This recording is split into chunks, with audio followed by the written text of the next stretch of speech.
Hello again, and for those of you joining the webinar live during MRI Safety Week 2020, I hope you're enjoying an informative and safe week. My name is Colin Robertson, I'm Senior VP with Metrosense, and it's a pleasure to be able to host this webinar with Kati Bushur as part of Metrosense MRI Safety Program this important week. For those of you less familiar with Metrosense, we're the leading provider of advanced magnetic detection technologies. Our FerroGuard ferromagnetic detection systems are protecting patients and staff now in 36 countries around the world.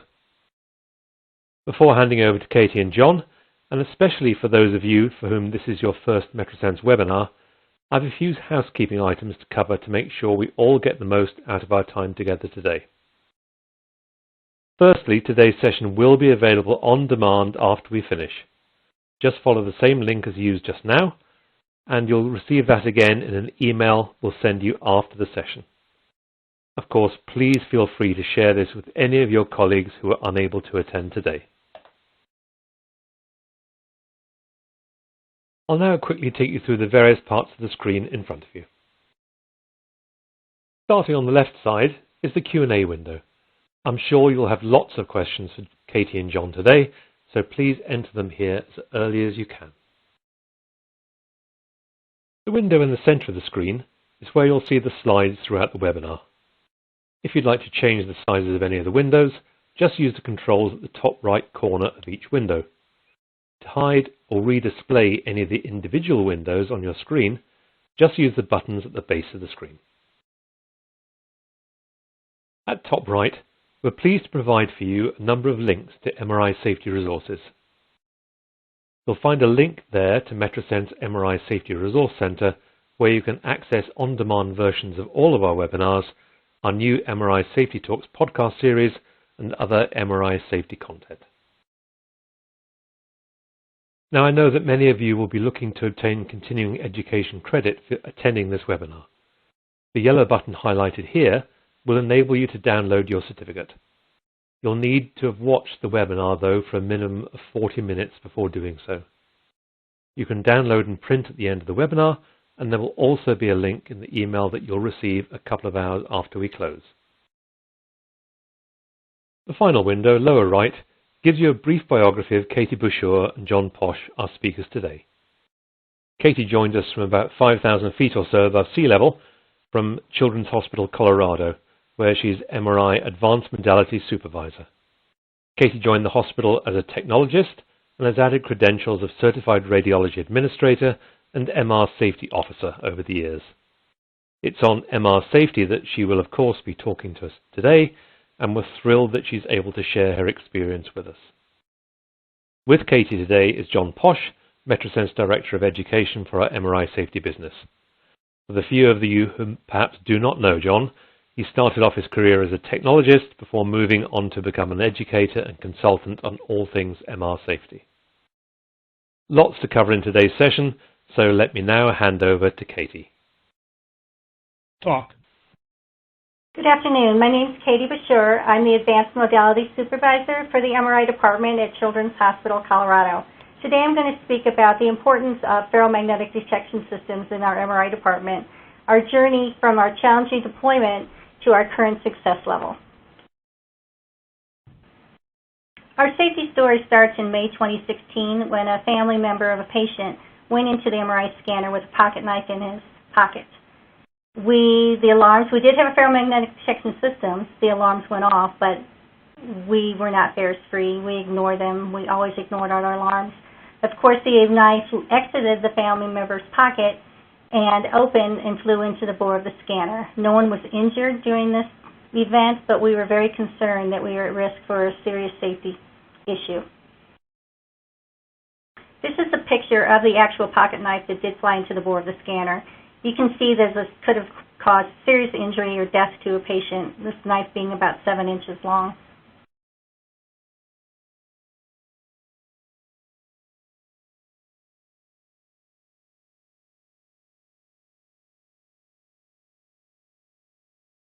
Even though we had a ferromagnetic detection system, we have had incidents here where ferrous objects have gone into the MRI machine. As you can see here, On the left-hand side, there's a ladder that is actually a scanner in our facility with a magnet, a brand new 3T magnet with a nice little ladder on the back of it. The right picture is not of our facility, but we have had an instance where we had a floor buffer taken into the scan room, and it did attach itself to the bottom of the scanner. So you can see, although we had the ferromagnetic systems, alarm fatigue was really apparent, and the staff were not paying attention to the alarms as needed. So with the creation of a safety initiative after the knife incident, we brought in members of the organization from the process improvement team and our hospital safety specialists. And it was determined that through observations, we had about 300 alarms per day per machine. We have 4 scanners, so that's about 1,200 alarms a day, so you can see why the alarms were being ignored. The primary goal of our project was to decrease alarms from 95% to 5% and reduce alarm fatigue and make the alarms more meaningful. So we had to determine why were we having these alarms? Why were we not able to use our ferromagnetic detection system to its fullest benefits? So what we determined in the game of hospital alarm fatigue is, in addition to IV pumps, ventilator, call lights, we now added a new piece to the puzzle, which was the MRI ferromagnetic detection system. So we felt our department was relatively safe and everything had been working well for us for years. We saw there was room for improvement. We had the ferromagnetic detection systems. They were on the walls. They were beeping all day. Why weren't we using them to their ultimate capacity? So we got together with our process improvement team and other members of the organization, patient safety team, some members of our department, and also some anesthesia staff. We brought in some outside people, a gentleman who's from the aviation industry who brought a lot of insight into safety in that field to bring into our practice. And the first thing we did was look at the plates. We looked at our environment. We looked at what's actually in our environment.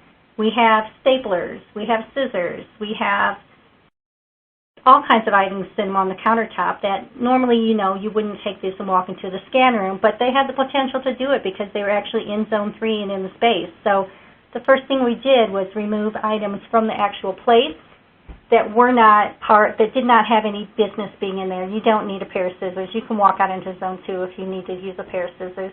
We don't need a stapler. We can walk into Zone 2 if you need a stapler. So these are all things that we really didn't need to do our job, so we removed them from the area.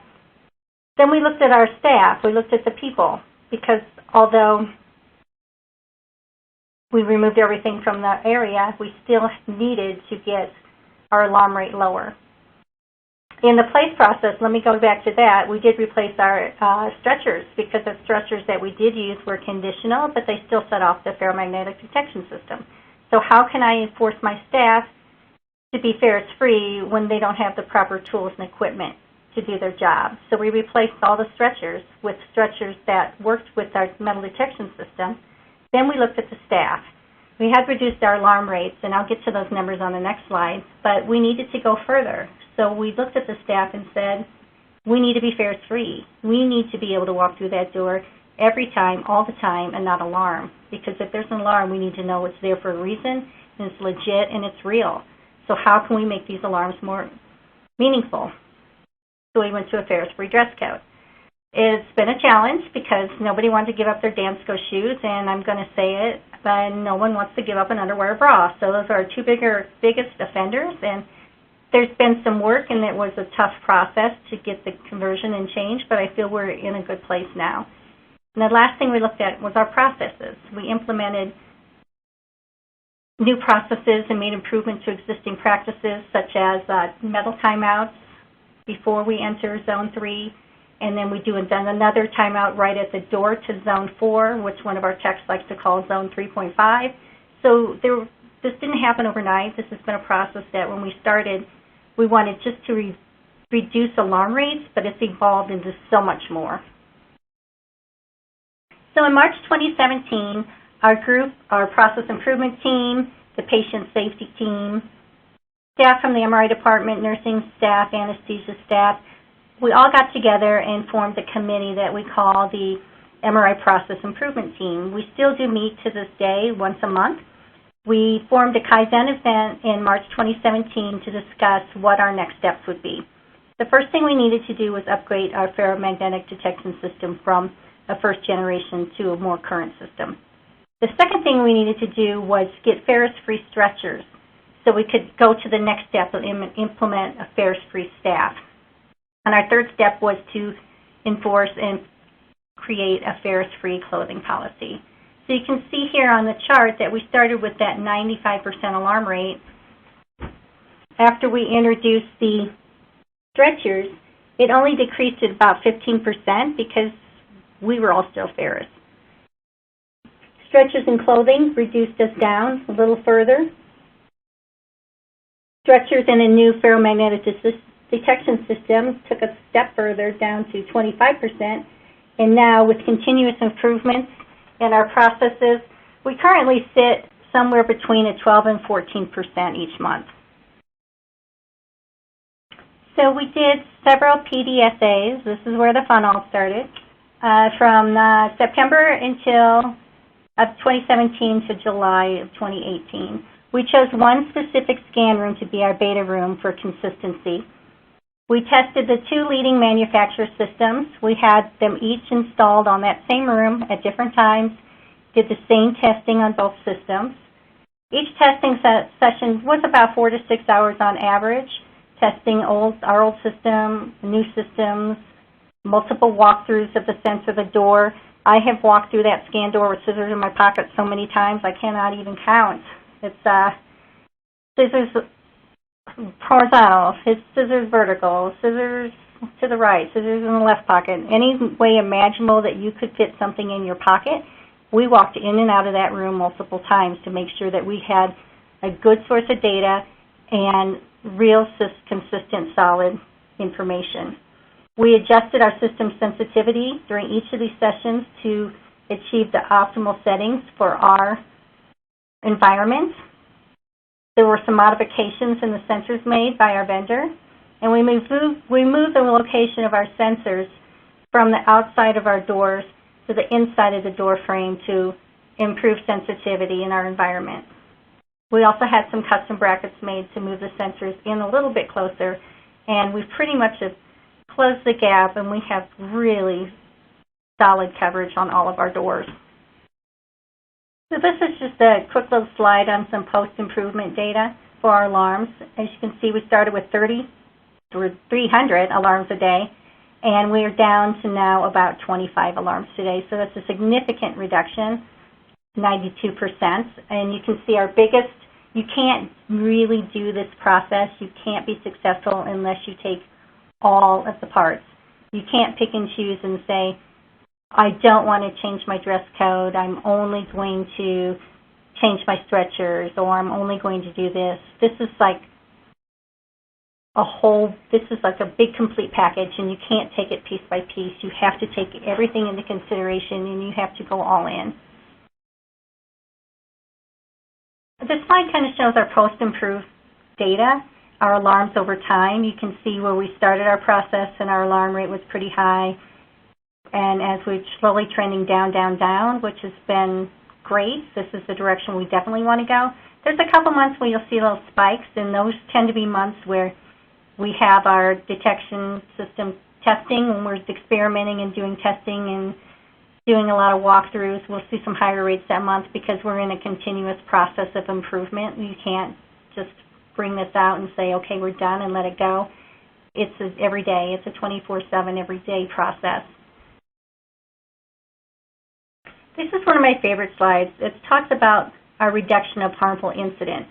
And before you get too excited and say, wow, these people are hurting patients, we're not. A harmful incident to us is any sort of ferrous item that enters zone 4. That could be as small as a pen, it could be chapstick, lipstick, I don't know. It's just anything ferrous that would set the alarm off. That's what we consider a harmful incident because it does have the capability of producing harm. We have a procedure that we follow here where if you approach the room and you're entering the room and you alarm, you stop, you back up, you reassess, and you enter again. We will do that over and over until we can get into the room without something alarming. Usually somebody has something. They'll say, I have nothing, I have nothing, I have nothing. 9 out of 10 times they have something because the system doesn't lie. If there's metal, it's going to pick it up. So we screen everyone before they come, of course, into the room. Once they get to the door, we do that secondary metal screening and then walk through. If there's a failure, we stop and we do it again. We have gone a record 270 days without an incident, and we were pretty excited about that. And we got derailed by a click pen. Just a pen with a clicky that you can stick in your pocket. And the fact of the matter was, this person, a physician, took it into the scan room, said, hey, you're alarming, you need to back up, you need to come out. They ignored the technologist and kept going. The technologist went in the room and said, you alarmed, you need to come back out, and you have something metal. Sure enough, she felt her pockets and she had a pen, so there goes 270 days. And we were all pretty disappointed when that happened, but the staff has really done a change in attitude where before, and any MRI tech can speak to this, if somebody took something in the scan room, you kind of hid that. Oh, yeah, nobody, it's just a pen, it's not a big deal. Oh, it's just a clipboard, it's okay. Our staff is at the point now where if an alarm goes off, everyone in that department will turn and look like, why is your alarm going off? It's people who are looking for things to report, and it's like such a change, it's such a change of culture to have people say, I want to stop something, I want to make sure I'm doing the right thing, I want to be the safest place there is. And it really has been so impactful for the staff to be empowered to be able to stop, because there's no hierarchy here as far as I'm a doctor and you're a technologist. MRI safety prevails and trumps everything. So it's really been a great process. It was really rough to get this started, but I have to say that I'm very, very pleased with where we are at this state in the game. And currently right now, as of today, as of the beginning of the month, I should say, we're at 180 days, hopefully to be close to 200 by the time this webinar is presented. So this is our final A3 safety reform of our progress of what we've made and improvements that we made. While everybody's kind of looking at it, I'm just going to give you a summary of the whole process and where we were and where we are now. It's a daily commitment. This isn't something that we just said we're going to do it and made these changes. It was evolving every single step of the way. We knew we wanted to reduce alarms, and we didn't realize how many factors there were to reduce the alarms. It kind of morphed from one event to another. We have practices that we follow here daily. When you arrive in the department every day, the expectation is that staff members, nursing, MRI, anesthesia, you do a self-screen every morning on our pre-screener. We have installed lockers by the pre-screener so people can put their items in that aren't allowed into Zone 3. We do have buckets there. They can put their cell phone and their hospital phone in the bucket, and they can actually bring it and hang it on a bar within Zone 3. We have spots for everything. We have spots on the floor marked where the IV poles go. We have door stickers that say you're entering Zone 3 that have all kinds of information on it. We have a very solid screening process. That it's with our timeout, we also do a metal timeout. So when the patient's there and we're starting a procedure, we do a timeout and ask everyone if they're clear of metal. Every single person's asked individually, like before an anesthesia case.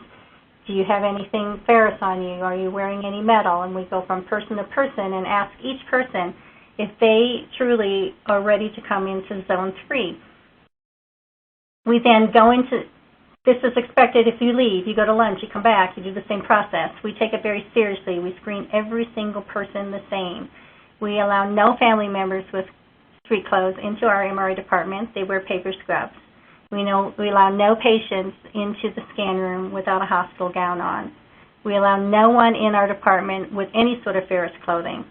We are very strict on our policies, and our techs have a great attention to detail, and we could not be successful without the whole entire department working together. We work closely with the anesthesia department. They have been kind of a challenge because they like to do things their way in their department, but they're not in their department, they're in our department. So how could we work together? How could we cohesively be one big happy family and get our goal accomplished and go on and get our job done without a lot of drama, let's say. I mean, it takes a team to build that process and that practice, and I feel that we have such a fabulous group of people here, and the way that they've all worked together, and everyone brings their concerns and their ideas and their suggestions, and we take them all into consideration. We always look at everyone's suggestions. We always look at ways to improve. We're constantly looking for improvement ideas, and that's what you need to do to be successful. So in closing, we do have a safety email, mrisafety@childrenscolorado.org, and I'm always happy to answer any questions anyone has about our practice and our process and the journey we've taken to get where we are today. It's one of my favorite topics, so please feel free to reach out if you ever have any questions or need any help at all. Thanks to Kati Bushur and the team at Children's Colorado for that excellent information. What I'd like to do next is go a little further with the essential elements of improving safety. Kati talked of her facility's journey. I want to talk about additional elements of the journey that might offer some insights to others wanting to improve their facility safety as well. In the most basic model, there's only a few essential elements to improving MRI safety. Start by assessing your current state, where you are right now, and use that information to decide if improvement is needed. And not to spoil the ending, but improvement is almost always needed in some way. Once you decide you want to improve, you need to plan for what you want to do. You get some action set up and you start making changes, and this is important. You need to measure the effect of the changes on your operation wherever possible so you know what's working and what's not. Track your changes for a few weeks or even a few months. See if you're getting the results you want. And based on that, fine-tune your changes to take them a little further and see if there's additional improvement. If you focus on the journey to better, you will eventually get to best, and that's a great place to be, as Kati told you. And lastly, when mistakes occur, don't look for blame. Look instead for root causes and how to prevent future mistakes from happening. So let's talk in greater detail about the baseline assessment. It's sometimes called a risk assessment or MRI safety audit. Whatever you call it, the assessment is a detailed, critical, and most of all, honest portrait of your facility. There should be detailed notes in all categories of risk, such as physical facility, also known sometimes as the environment of care, especially in Joint Commission parlance, the policy and procedure or MRI safety manual, the training and education programs, screening and patient prep processes, access control, et cetera, et cetera. There's lots of ways to organize the process, so do whatever works for you as long as it covers every base. An assessment with a bunch of holes in it is almost as bad as no assessment at all, in my opinion. Risk assessment is something you can also get help with. MetroSense has a full assessment, a risk assessment program. We call it the safety audit program for those that need help. For those that want to do it in-house, we're planning a full webinar and podcast on risk assessment that you can use as a roadmap to help you get started. Once you have a baseline assessment, you need to use that information and turn it into an improvement plan. The plan you create should be detailed and specific for each category of risk, and those categories should match the baseline assessment categories. You take a baseline assessment, you use that information to create an improvement plan. They have to match in terms of categorical organization. Otherwise, it's not going to make a lot of sense, and you're going to miss gaps. Your plan, like the assessment, needs to be detailed, critical, and honest. This is absolutely not the time to soft pedal it and say, well, we could do better in a few areas. This is the time to say, this is an area where we think there is absolute improvement needed. These are the steps we think we want to try to get to improvement, and we absolutely will take those steps. It's not a question of, well, let's try it on the night shift. You must be decisive, otherwise this does not work. Time for our first poll question. Question is there any active tracking of any MRI safety metrics at your facility? Your choices are yes, regular, formal tracking and reporting to the safety officer or similar, yes, informal tracking by the MRI team, or no, not as far as I'm aware. Please select the radio knob next to your choice. We'll give you a couple of seconds here to lock in your answer so every vote counts.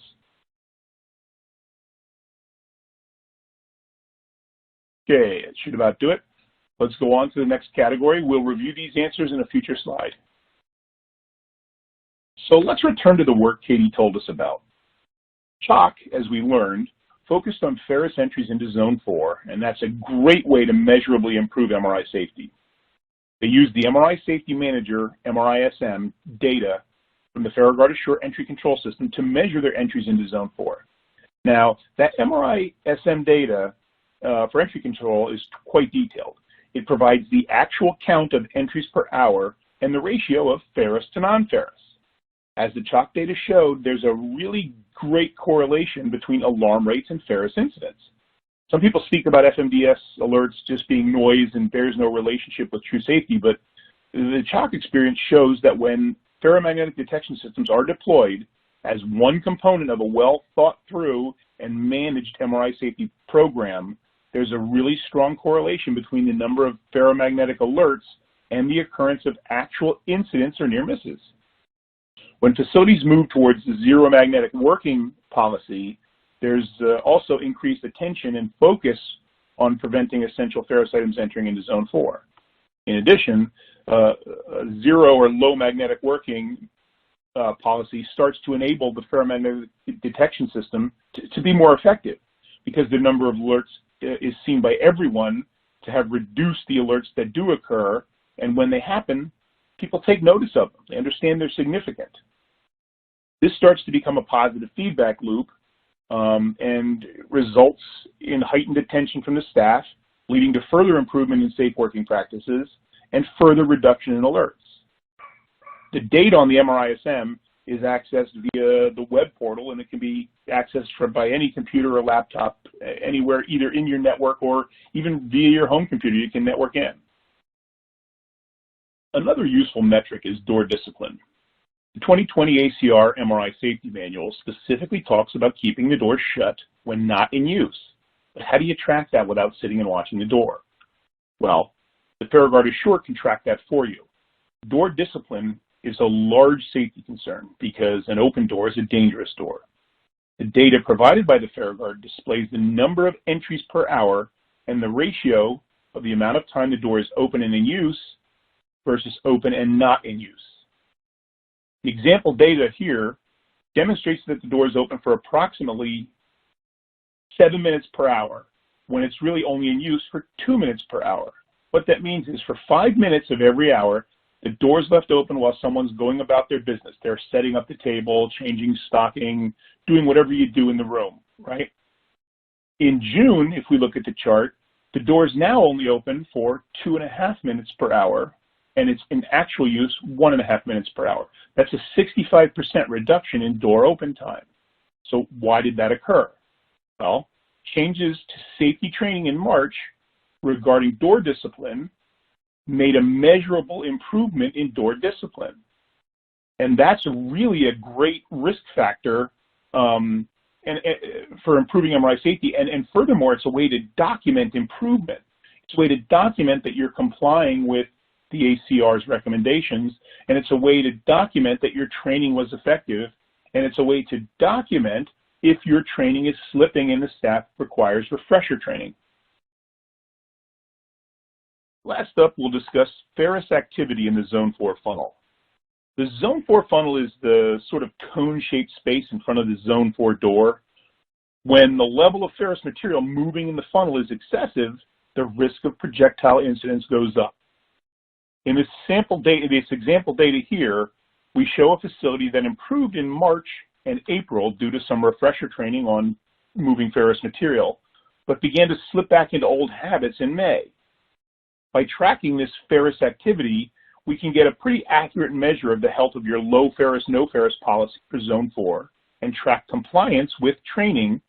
That training can further be tracked by magnet, by work shift, or really any other filters you choose to apply to the data. Once the data is collected, you can slice it and dice it any way you like, which is what makes the data so valuable. Now, no measure alone tells the full story of any safety program, but when you look at the three metrics combined, right, the amount of ferrous material moving around in the funnel, the amount of time the Zone 4 doors open and not in use, and the amount of actual ferrous penetrations into Zone 4, we can create a really powerful assessment of ferrous risk. So now the results of our first poll question. Is there any active tracking of any MRI safety metrics at your facility? Interesting results. What we'll do is we'll discuss these in more detail in our live Q&A session at the end. Finally, let's talk about mistakes. Mistakes happen. It's an unfortunate reality of life, but when they do, it's important to learn from them so that we can prevent a reoccurrence of the same issue. So how do we learn from our mistakes? Well, when an incident happens, we investigate the details of the accident or incident and identify the root causes. In the airline industry, they check the black box, but of course not every industry has black boxes, right? Well, fortunately, MRI can come sort of close. The Watchman HD system provides real-time high-resolution video and audio of the Zone 3-4 interface for review when issues arise. And by reviewing that Watchman data, you can clearly see what happened so that the process and procedures can be improved. Staff recollection of events are very important, but video makes a great adjunct when trying to piece together what happened afterwards. The following video was taken from one of the magnets at Children's Hospital of Colorado.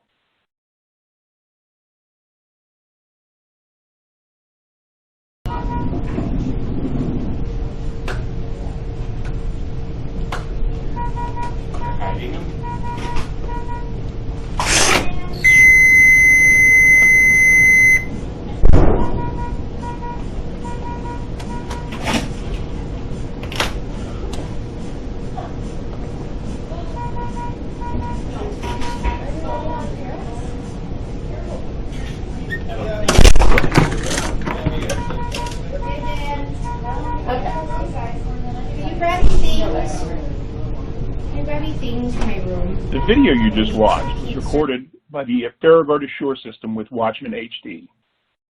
It was a triggered recording. What that means is the system will only record when the door is open, the beam is broken, and the person breaking the beam or someone with them has ferrous materials. There's no continuous recording or saving of data unless you choose to set it up to do so. Time for our second poll question. Having watched this video, in your opinion, would a projectile alert triggered CCTV audio recording help you to improve MRI safety at your facility? The answers are yes, no, I'm not sure. Please select the radio button next to your choice and click the submit button.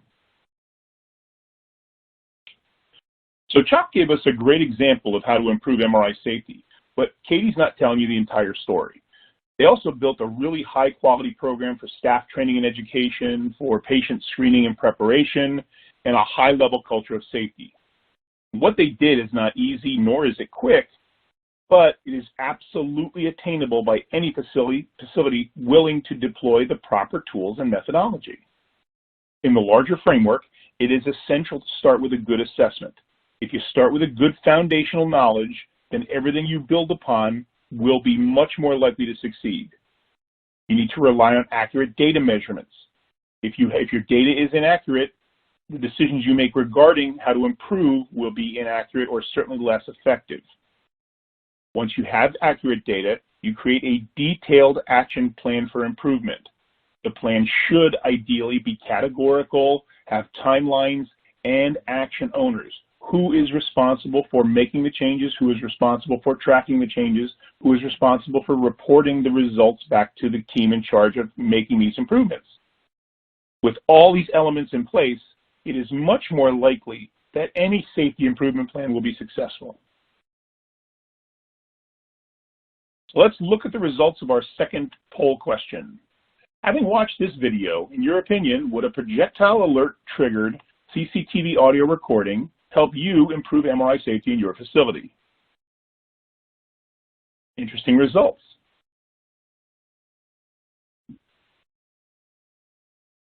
Thanks for attending. We're going to go live in just a moment or so, but before we do, any questions you have regarding the Children's Colorado process or how they got where they're going can be addressed at mrisafetyteam@childrenscolorado.org.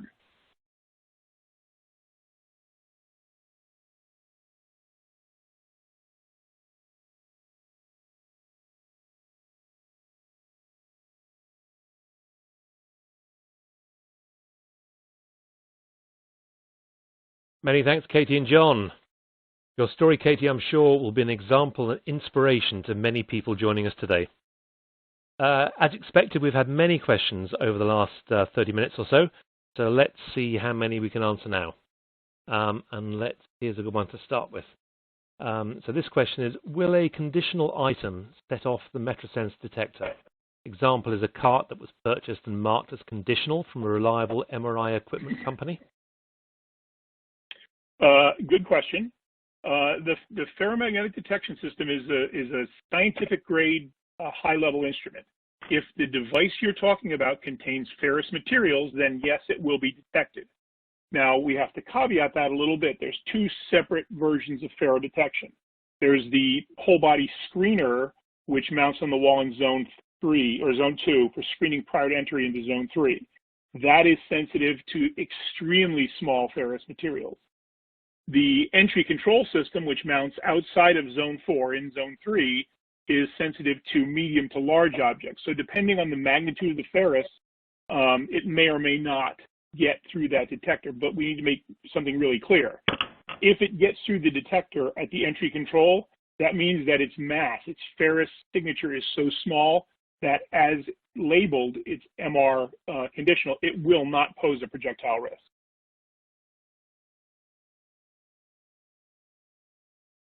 Thank you. And the next one. We utilize a docking table which signals every time we roll into the room. We had that same issue in our organization. We have a trolley system that will alarm every time you go in and out of the scan room. So for that reason, we decided to switch to the zero magnetic stretchers, and we do not take patients in and out of the room on the docking table unless it's an extreme case like a lymphangiogram, and then we take extra screening precautions with those cases.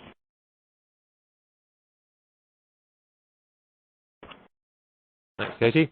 The next one is similar to that one, a very short question. Chairs, question mark? I am going to assume they're talking about wheelchairs, so let's just go with that preface. If you're talking about a wheelchair, we use a conditional wheelchair that does alarm, so we do not take those into zone 4. If we have a patient that can't physically walk from the doorway to the table, we put them on the zero magnetic stretcher, and we use that to take the patient to the scan table. Let me just add to that from a MetroSense point of view, we do also have a zero magnetic chair that is available that you can take through a ferromagnetic detector, again, without any alerts. Next one then. Biggest resistance from staff to being ferrous-free here is that women express how expensive bras are. Did your site offer any reimbursement for work-related bra to be purchased? Our site did not offer reimbursement. We did meet with our HR department and discussed it extensively. We did initially, at the conversion, all departments were notified. We did supply sports bras for staff, not real expensive ones. That the intent was you keep that, and if you need to come back to our department again, you can wear that. It got to be very costly for the organization, so we no longer do that. It's been like 3.5 years, so pretty much everyone knows you need to come here ferrous-free. We do have staff members of different sizes in our department, so if anyone has any questions or wants them, I have a list of different undergarments that they have purchased that they do like, and if you send to the MRI Safety email, I'd be happy to forward you that list. Great stuff. Thank you very much. The next one, I think, is a bit of misunderstanding as to what you were saying in the presentation. Somebody questioning whether or not you moved the ferromagnetic sensors into zone 4. Yeah, I can speak to that one. So the sensors, no part of the FerroGuard entry control system goes into zone 4. In order for this to be useful at protecting the door, it has to watch what's approaching the door. So part of our visual early warning system is the true benefit is that it lets you know before you enter the room that you're approaching with ferrous materials. How far in advance it alerts you depends on the signature of what you're carrying. Something tiny might be just a foot or so from the door. Something larger like an oxygen cylinder might be 6 or even 8 feet away. So you get plenty of early warning before something large goes in the room. It also complies with the ACR recommendations that ferromagnetic alert systems be mounted on the approach to zone 4. If it's inside the room and it doesn't alert you until you're entering in the room, you've already sort of, well, if you enter the room with ferrous, you've already lost. Whether or not someone's injured is another story, but the key here is to prevent the material from entering in the room in the first place.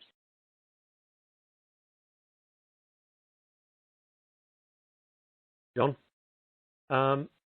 Next one. Are you manually counting alarm events, or does the FMDS keep track of counts? Well, that's the beauty of the MRI Safety Manager. These units track all of the statistics that we talked about in the presentation.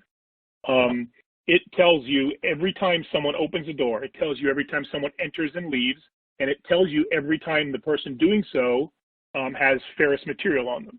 Now, it doesn't distinguish between good ferrous and bad ferrous. It doesn't detect or it doesn't distinguish between a tech wearing a bra with hooks on the back versus a sports bra or a Zippo lighter in someone's pocket. But that's not the goal of it is. And some people say, well, but if I have staff that have to wear because of someone who may have an implant that sets it off that's safe for use for wearing around MRI, but yet still ferrous, or someone who has to have a prosthetic or something that would set it off. Those might skew my numbers. What do we do about the numbers? Well, the numbers are your individual data, right? You don't want to say, well, we had 20 alarms. That's bad, right? We should have none. Well, but if that's your baseline based on the staff that you have working there and your way of working, then that's really not a bad metric at all. What's important is looking at the trend over time. If 20 alarms a day is your base alarm, based on someone who has to wear ferrous, then that's fine. If it jumps up to 40, then you want to ask yourself, why is it jumping up? What are we doing differently that's causing the alarm rate to increase? Ideally, you should always have your alarm rate be stable, or as you make positive change, decrease. That's the goal of any real project improvement here.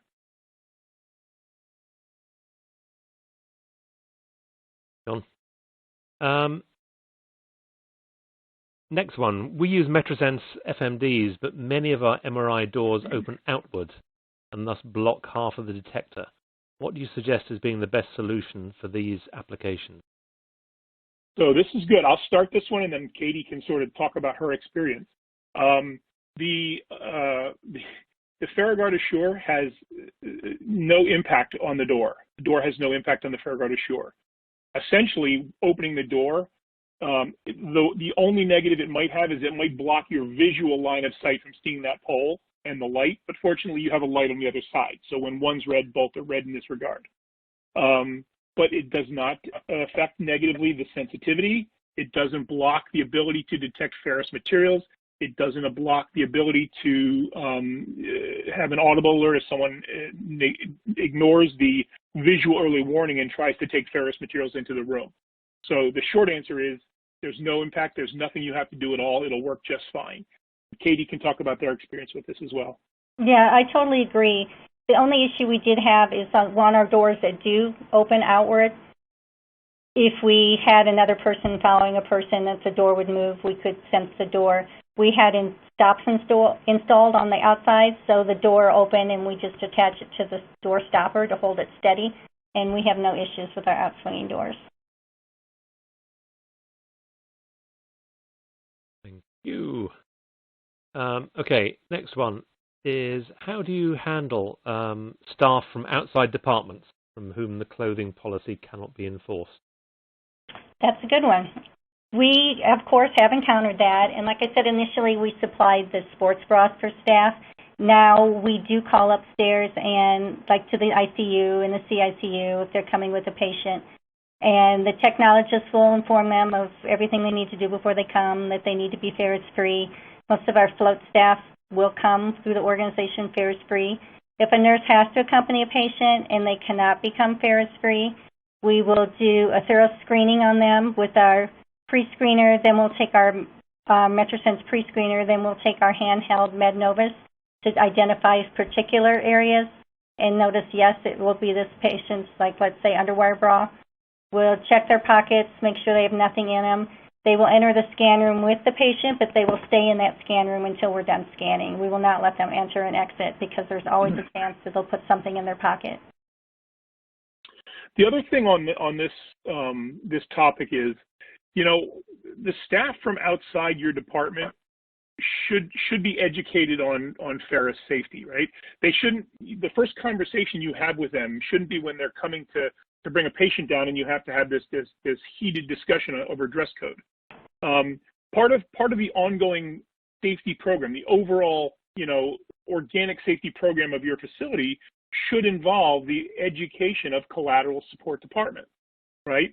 I was recently at a facility where they had a huge pool of intensive care nurses, neurointensive care nurses, pediatrics, who came to the department on a really regular basis.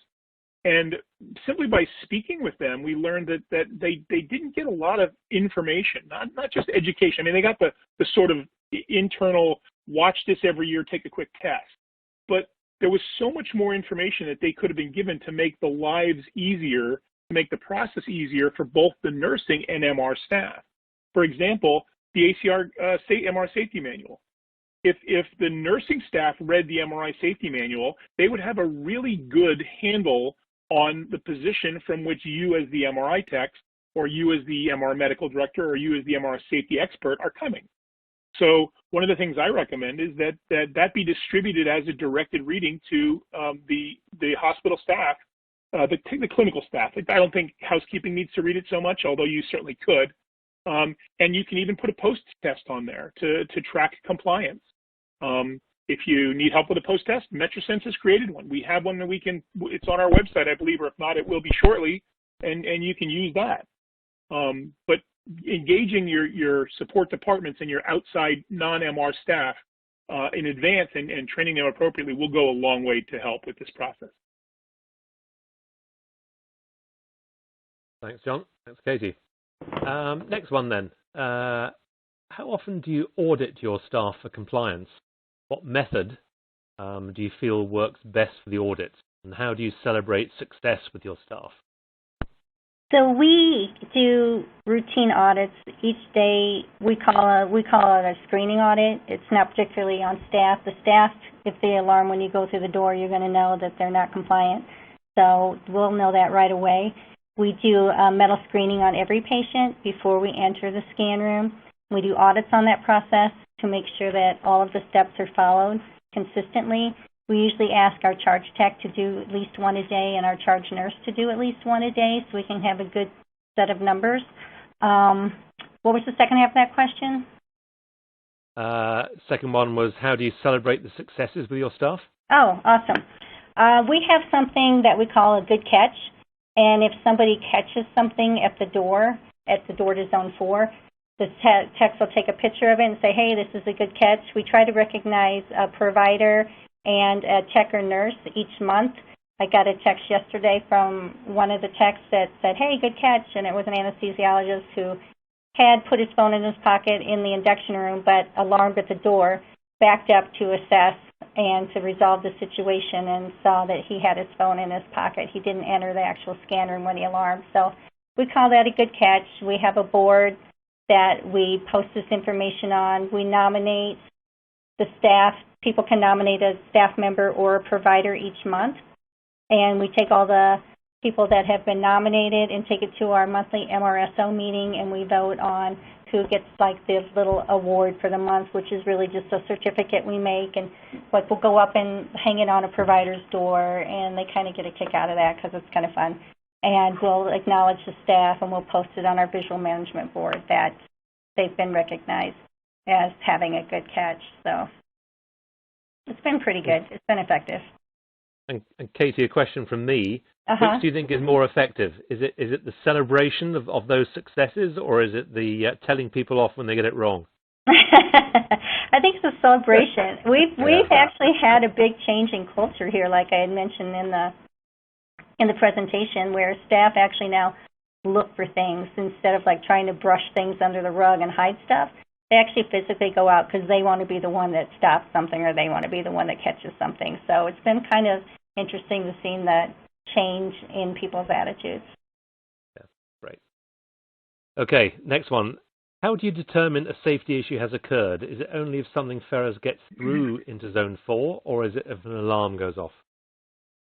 We consider an event something that breaches the door of Zone 4 and they don't stop and resolve. If the alarm goes off and they stop and resolve the situation and find what they had and remove that object from the equation, that's not an event. But if they physically keep walking into the room after an alarm and then we question them and determine that there's a ferrous object, then that's what we consider a safety event. Here's an interesting one. How does a male MRSO get a female MRI tech to stop wearing underwire bras? That is a tricky one. Definitely. It is tricky. It is tricky, but I got to tell you, it's not all that big of a deal. It's very simple. It's called process and policy, right? If your policy is that you know the MR techs must dress ferrous-free or whatever the definition that you set your standard to be, you're complying with a departmental policy. I mean, if your departmental policy is that all patients must be changed out of street clothes, how do you get your techs to comply with that, right?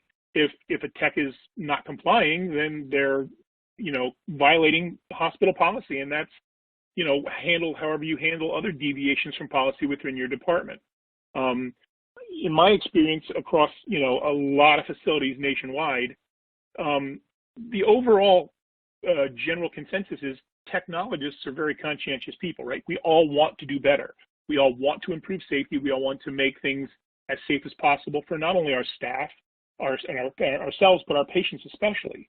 Now, does that mean you won't encounter someone every now and then who's, you know, gets a little heated over this issue? Absolutely, it's going to happen. That's when you fall back on your policies and you rely on your internal processes to get you through that. But you have to have good policies in place, right? You have to put some forethought into this. You can't just say, well, our policy is on, we don't really have a policy on it, but what we've been doing is, that's meaningless. A policy must be in writing and it must be understood by everyone that's, you know, meant to be under it.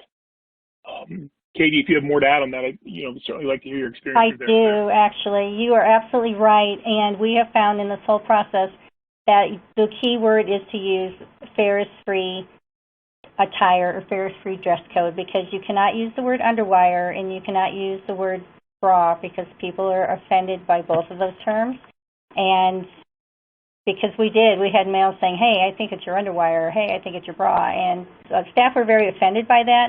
We weren't sensitive to that because we're medical, so we thought, well, you can say that. We're all medical. We all know the reality of what's happening here, but you do need to be very careful in choosing your words. And ferrous-free attire, I think, is a great way to put that. And they have to have a policy, definitely. Absolutely. Thank you. How do you work around personal glasses? Glasses, that's a struggle as well. Most glasses don't alarm, but if you need your glasses to function and to do your job, then of course we want people to be able to keep their glasses. We've only had one person here whose glasses have physically flown off their face. So, I mean, that's a very rare. We talked about getting some straps for those specific cases, in case so they could put a strap on the back of their head if they needed to have their glasses in the scan room. How we handle the glasses is the individual goes through the whole screening process. They hand the technologist their glasses. They walk into the scan room alarm-free, and then the technologist will hand them their glasses. So then we know they didn't take anything into the scan room that could be harmful. You know, additionally, too, most glasses don't contain enough ferrous to be a problem with projectiles, as Katie said. And that being said, if you walk down the middle of the door and your FerroGuard is set up appropriately for your workflow, they shouldn't set off the entry control device either. Now, they will absolutely set off the screener with almost any amount of ferrous. Even the screws are enough. My personal glasses have a big magnet in them to hold on my little sunglasses attachment. So if I'm visiting a facility, my glasses simply cannot go in the room. They're taken off before I go in. But and that's just part of my workflow as I go to these facilities. So, you know, a lot of this has to do with your individual workflow. There's no, you know, one of the reasons we haven't put up a standard policy for how to integrate these into your system is because there's almost infinite permutations of how to do that. And if you have one of these systems or you're thinking of putting one of these in, you know, get us involved. You know, let us work with you on optimizing your workflow so that we can take a lot of these headaches off your plate or address them in advance so that we know exactly, you know, where you are and where you need to be and make sure you get there with as few bumps as possible. Thanks. So a question about your presentation, Katie. You described an incident with a ladder. Could you give some more details? Someone's asking more details on what happened there. I wasn't here that day, thank goodness. We were getting our three new magnets, and it was a brand new 3T. The construction crew was still working. They were told repeatedly by their supervisory team not to take anything into the scan room. Someone ignored that, took it into the scan room, got to the back of the magnet, and lost their ladder on the back of the scanner. So we got a ladder in the scanner before we ever had a patient. Okay. Tale as old as time. Yeah. Okay, so we're running reasonably short of time now. Just time for another few questions. Are your technologists dedicated MR techs, or do they rotate to other modalities? How about nurses? They are dedicated MR techs. Our nurses are radiology-specific nurses, and they do spend probably 90% of their time in the MRI department. Yeah, and my opinion on that, and it is absolutely just my opinion, I am not a fan for most facilities of multimodality techs, especially for MRI. You know, doing fluoro and radiography, doing X-ray and mammo, that's one thing. But I think MRI, with respect to safety and the researching of implants and this changing knowledge base, it has gotten to the point where I think it requires our absolute focus. And I think, you know, I'm not saying that multimodality techs are bad. I'm not saying they're not good enough. But my personal preference is I would always structure any facility that I was running so that it did not use multimodality technologists for MRI. Okay. Do you have a policy in place to prevent doctors from coming in with charts, pens, etc.? We don't allow them access to Zone 3.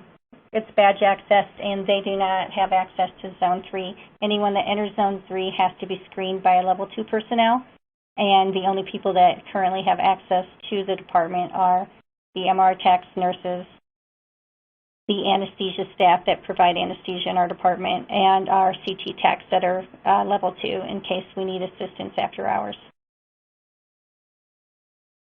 Thanks. Very clear. Okay, and I think this is going to be the final question. At our organization, MRI staff have pocketless scrubs. Do you do this? No, we do not. I've kind of drawn the line there. We have such intense practices on our screening. I personally feel that it would be a kind of morale. It would really decrease the morale of the department if I said you cannot wear scrubs with pockets. We haven't had any issues with any of our technologists putting things in their pockets and walking into the scan rooms. If someone would have something in the pocket and it alarms, they stop and resolve. So it has not been an issue at our facility. Yeah, I think that's a good idea.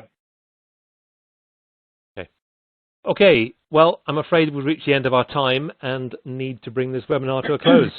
As ever, we've had many more questions than we've had time to answer now. I'm pleased to tell you, however, that within the next few days, Katie will be with us again to record a podcast, a part of Metrosense new MRI Safety Talks podcast series with John. And that'll be focused around the main themes that we were unable to cover from the questions that you asked. So if we didn't get to yours now, make sure you have a listen.